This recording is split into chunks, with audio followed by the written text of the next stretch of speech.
Okay, recording on. Hello भाई लोग, तो कैसे हैं आप लोग। आज है 28 फरवरी। तो आज मैं आपके लिए लेके आया हूँ 28 फरवरी के इंपॉर्टेंट करंट अफेयर्स को। तो हम लोग इसे देखेंगे गौती की क्लास में गौतम कुमार के साथ। आइए चलिए शुरू करते हैं। हम लोग हमेशा बिहार स्पेशल से शुरू करने का कोशिश करते हैं। तो देखिए, आज है लालू यादव को फिर से 5 साल की कैद। ये क्या है तो देखिए, तो आपको चारा घोटाला याद होगा, ठीक है ना।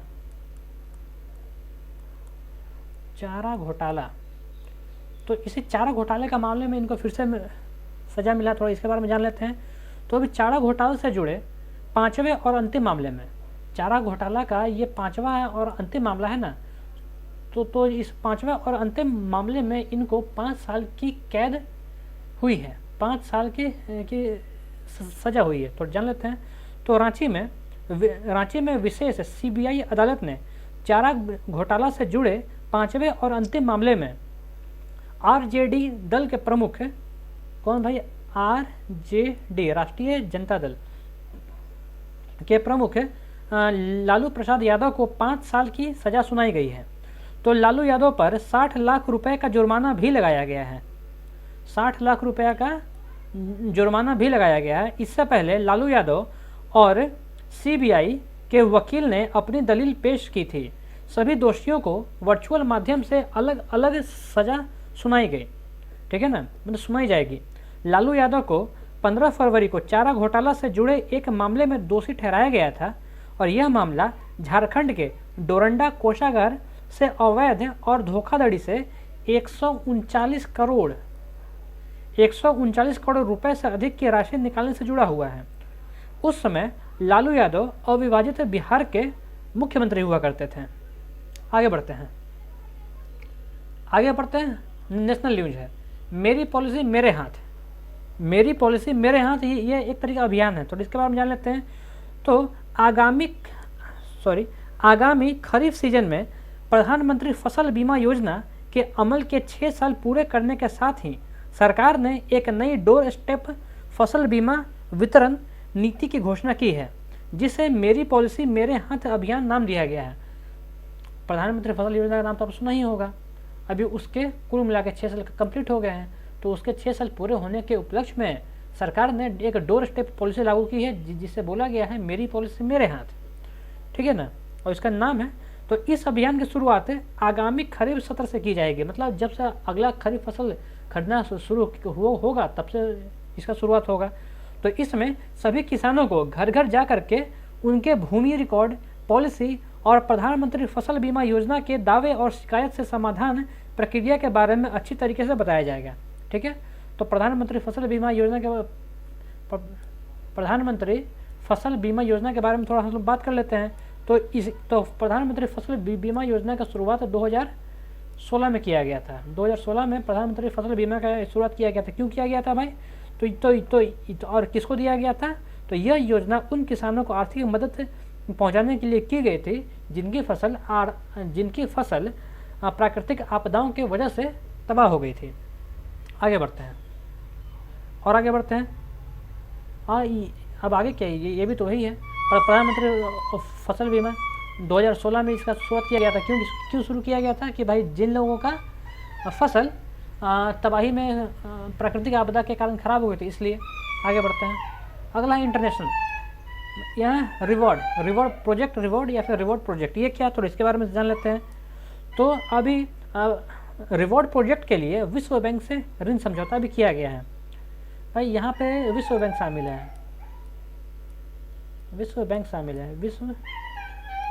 है, ठीक है ना। तो विश्व बैंक और भारत सरकार,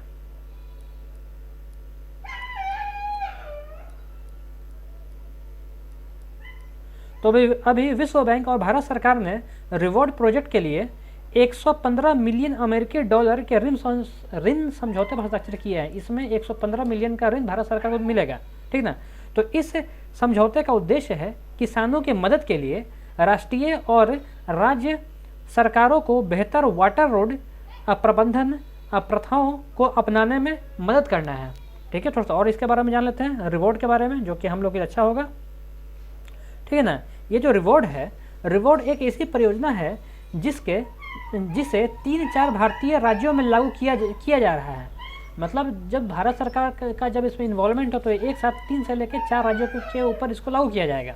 ठीक है, इसे 6 साल की परियोजना के रूप में बनाया गया है। यह दुनिया में सबसे बड़े जल प्रबंधन कार्यक्रमों में से एक है।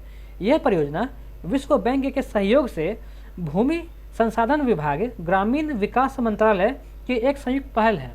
तीन चार एक साथ इसे 3 से 4 स्टेट में लागू किया जाएगा और इसे 6 साल के लिए लागू किया जाएगा। हम यहाँ पे विश्व बैंक का बात आया तो विश्व बैंक की स्थापना कब की गई? तो विश्व बैंक की स्थापना 1944 में की गई थी। ठीक है, मतलब कि वर्ल्ड वार 2 के बाद, मतलब ये वर्ल्ड वार 2 के समय में समझ लीजिए। आगे बढ़ते हैं। हमारा अगला है स्टेट स्पेशल, भाषा शहीद विश्व स्मारक, भाषा शहीद दिवस स्मारक, सॉरी भाषा शहीद दिवस स्मारक के बारे में थोड़ा जान लेते हैं। तो देखो ये क्या है और ये कहाँ पे मनाया जाएगा? तो ये है पश्चिम बंगाल में। कहाँ पे भाई? ये जो है पश्चिम बंगाल में मनाया जाएगा। और कहाँ पे मनाया जाएगा? मुर्शिदाबाद में।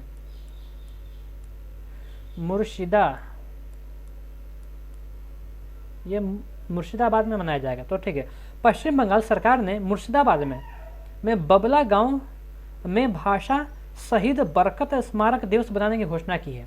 ठीक है ना। तो यह घोषणा पश्चिम बंगाल के मुख्यमंत्री ममता बनर्जी के द्वारा कोलकाता में अंतर्राष्ट्रीय मातृभाषा दिवस के अवसर पर किया गया है। तो ये सब तो ठीक है ना, लेकिन ये भाषा शहीद दिवस क्या है? तो भाषा शहीद दिवस के लिए आपको बताता हूँ। एक बंगाल में एक इंसान थे जिनका नाम था अबुल बकर बंगाली। क्या नाम था? अबुल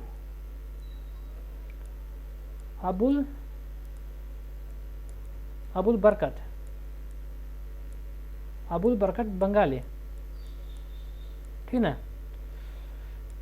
ये एक व्यक्ति थे अबुल बरकत बंगाली। जब बांग्लादेश पाकिस्तान का हिस्सा हुआ करता था, ये उस वक्त थे वो वहाँ पर, और इन्होंने अपनी भाषा को बचाने के लिए अपनी जान दे दी थी और ये शहीद कहलाए थे। तो इसलिए अभी पश्चिम बंगाल की सरकार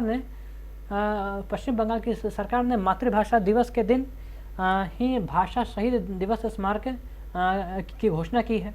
आगे बढ़ते हैं। आगे अपर भद्र परियोजना, थोड़ा इसके बारे में और जान लेते हैं। ये क्या है भाई? तो अभी और ये कहाँ पर शुरू किया जाएगा? तो अपर भद्र परियोजना को राष्ट्रीय परियोजना का दर्जा मिल गया है। अपर भद्र परियोजना तो है, ठीक ना, लेकिन अब इसको राष्ट्रीय परियोजना का दर्जा मिल गया है। अब से ये राष्ट्रीय परियोजना हो गया है। ठीक ना। तो अभी फरवरी 22 को, ठीक ना, जो अभी जो महीना फरवरी 22 को कर्नाटक के कहाँ गया हाँ ठीक है। तो ये कर्नाटक के मुख्यमंत्री बसवराज बोम्बई, कर्नाटक आता है यहाँ पे, कर्नाटक वर्ड आएगा देखिए। ठीक है ना। कौन सा आएगा? कर्नाटक है। कर्नाटक के मुख्यमंत्री कौन है? इनका मुख्यमंत्री है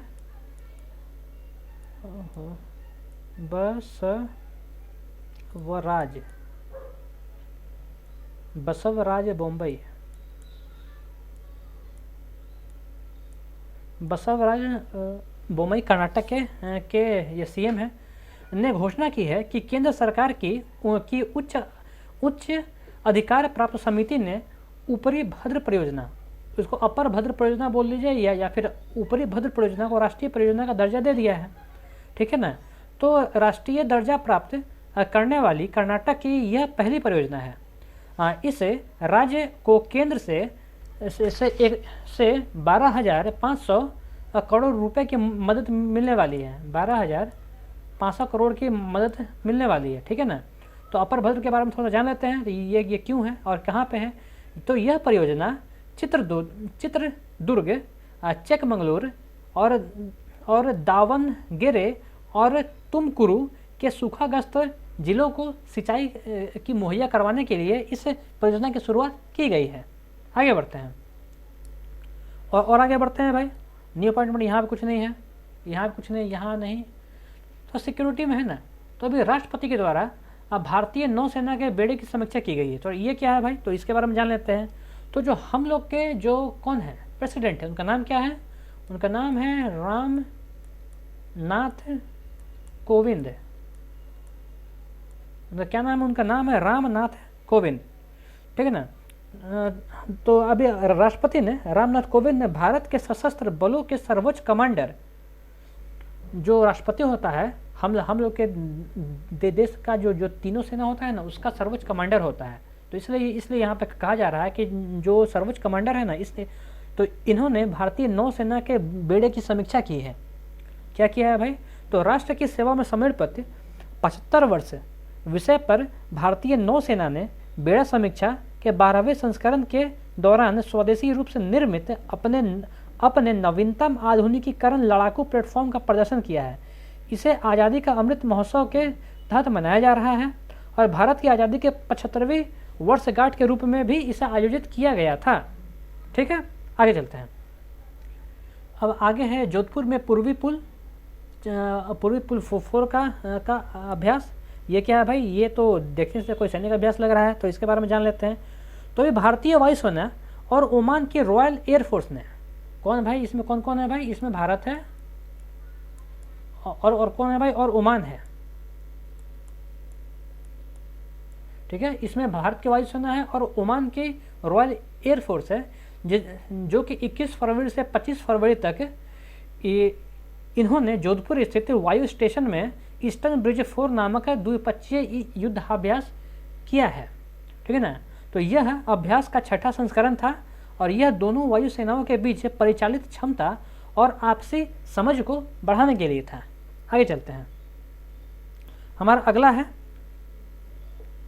ठीक है, अब अगला क्या आ रहा है, तो अगला साइंस एंड टेक से क्वेश्चन आ रहा है। तो यहाँ पे है कार्बेवैक्स के आपात उपयोग की मंजूरी। ये क्या है भाई, कार्बेवैक्स के आपात उपयोग की मंजूरी। तो भारत के औषधि महानियंत्रक ने, जो भारत के जो औषधि महानियंत्रक है, इन्होंने 12 से 18 आयु वर्ग के बच्चों के लिए कोविड टीका कार्बोवैक्स के आपात उपयोग की मंजूरी दे दी है। तो इस वैक्सीन को हैदराबाद स्थित दवा कंपनी बायोलॉजिकल ई लिमिटेड ने विकसित किया है और यह देश की पहली स्वदेशी रूप से विकसित रिसेप्टर बाइंडिंग डोमेन प्रोटीन सब यूनिट कोविड वैक्सीन है। ठीक है, तो जिसे अभी आपातकाल में यूज करने की मतलब मंजूरी मिल गई है।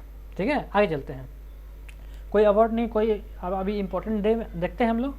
देखिए, अब आखिरी दिन ही है 1 फरवरी को हम लोग भारतीय तटरक्षक दिवस के रूप में मनाते हैं। 2 फरवरी को हम लोग विश्व आर्द्र भूमि दिवस मनाते हैं और रूमेटोइड्स गठिया जागरूकता दिवस के रूप में मनाते हैं। 4 फरवरी को हम लोग विश्व कैंसर दिवस मनाते हैं और सूरजकुंड शिल्प मेला के रूप में मनाते हैं। आगे बढ़ते हैं। अब इसके बाद बारी आता है 5 से 13 फरवरी के बीच में। तो इस दिन हम लोग महाराष्ट्र में काला घोड़ा दिवस मनाते हैं और 6 फरवरी को हम लोग महिला जननांग विकृति के लिए शून्य सहनशीलता का अंतर्राष्ट्रीय दिवस मनाते हैं। फिर आता है 8 फरवरी को हम लोग सुरक्षित इंटरनेट दिवस के रूप में मनाते हैं। ठीक है, 10 फरवरी को हम लोग मनाते हैं राष्ट्रीय कृमि मुक्ति दिवस और विश्व दलन दिवस मनाते हैं। 11 फरवरी को हम लोग बीमारों का विश्व दिवस और विज्ञान में महिलाओं और लड़कियों का अंतर्राष्ट्रीय दिवस के रूप में भी मनाते हैं। फिर 12 फरवरी को हम लोग डार्विन डे और राष्ट्रीय उत्पादकता दिवस के रूप में मनाते हैं। ठीक है, फिर आगे आते हैं। अगर 13 फरवरी को हम लोग विश्व रेडियो दिवस मनाते हैं। 18 से 27 फरवरी के बीच में हम लोग ताज महोत्सव मनाते हैं। 20 फरवरी को हम लोग विश्व सामाजिक न्याय दिवस मनाते हैं। 21 फरवरी को हम लोग अंतर्राष्ट्रीय मातृभाषा दिवस मनाते हैं। 22 फरवरी को हम लोग विश्व स्काउट दिवस के रूप में मनाते हैं। 24 फरवरी को हम लोग केंद्रीय उत्पादन शुल्क दिवस मनाते हैं। फिर 27 फरवरी को हम लोग विश्व एनजीओ दिवस के रूप में मनाते हैं। फिर आता है 28 फरवरी और 28 फरवरी को हम लोग राष्ट्रीय विज्ञान दिवस मनाते हैं और इसी दिन हम लोग दुर्लभ रोग दिवस मनाते हैं। आगे बढ़ते हैं। ओके, तो ठीक है भाई लोग, आज का ये लेक्चर यहीं तक, आज का वीडियो यहीं तक। अगर आपको हमारे वीडियो अच्छे लगते हैं तो प्लीज़ आइए, आप कमेंट कीजिए, बताइए अच्छे लगते हैं फिर भी, बुरे लगते हैं फिर भी। चलिए ठीक है, इतना देर समय निकालने के लिए बहुत बहुत शुक्रिया।